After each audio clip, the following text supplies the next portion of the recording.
ஹாய்ங்க. நாம் இன்றைக்கி மிளகு சாதம் செய்ய போகிறோம். அதுக்கு தேவையான பொருள் நம்ம என்னன்னு பார்த்துக்கலாம். கொஞ்சமாக தனியா எடுத்திருக்கேன், ஜீரகம், மிளகு எடுத்திருக்கேன், 4 வரமிளகா எடுத்திருக்கேன், கொஞ்சமாக உளுந்து எடுத்திருக்கேன், கொஞ்சமாக கடலைப்பருப்பு எடுத்துக்கலாம். இதை நல்லா ட்ரை பண்ணிக்கலாம்.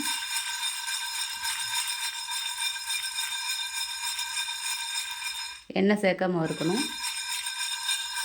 பாருங்கள், நல்லா செவக்க வறுத்தாச்சு. இதை நம்ம இப்போ ஒரு பிளேட்டில் கொட்டி ஆற வச்சு அரைச்சிட்டு வந்துடலாம். கடாய் வச்சுக்கலாம், எண்ணெய் சேர்த்துக்கலாம், கடுகு சேர்த்துக்கலாம், கடலைப்பருப்பு சேர்த்துக்கலாம், உளுத்தம்பருப்பு சேர்த்துக்கலாம், கருவேப்பிலை சேர்த்துக்கலாம், பூண்டு சேர்த்துக்கலாம், பட்டை, கிராம்பு.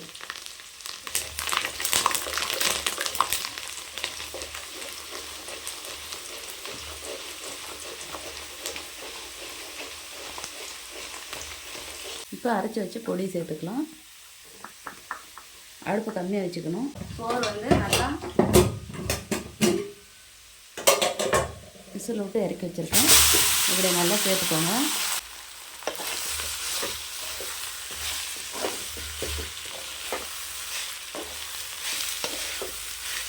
நல்லா சூடாக எடுத்து நம்ம அப்படியே கொட்டினோம்னா தான் நல்லா சோறு வந்து தனித்தனியாக உருண்டு வரும்.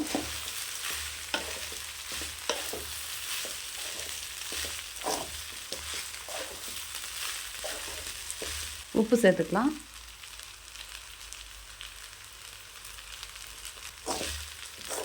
இது கூட முந்திரி பருப்பு கூட சேர்த்துக்கலாம், நல்லாயிருக்கும். முந்திரி பருப்பு, நிலக்கடலை இதெல்லாம் சேர்த்துக்கலாம்.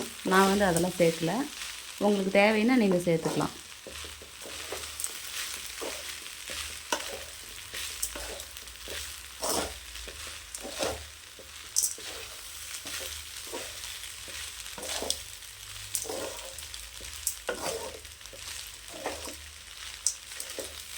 பாருங்கள், நல்ல மணமாக இருக்கும்.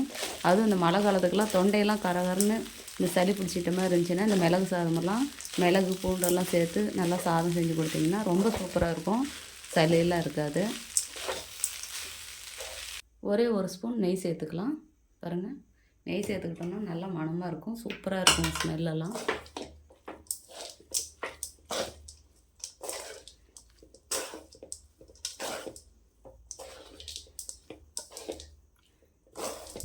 இதுக்கு தேங்காய் சட்னி சூப்பர் டேஸ்ட்டாக இருக்கும். தேங்காய் சட்னி சேர்த்துக்கோங்க.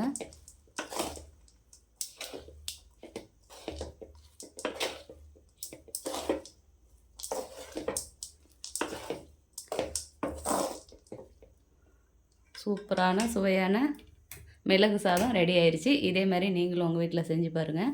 செஞ்சு பார்த்துட்டு எப்படி இருக்குன்னு எனக்கு ஒரு கமெண்ட் பண்ணுங்கள், லைக் பண்ணுங்கள், ஷேர் பண்ணுங்கள், ஒரு சப்ஸ்கிரைப் பண்ணிடுங்க.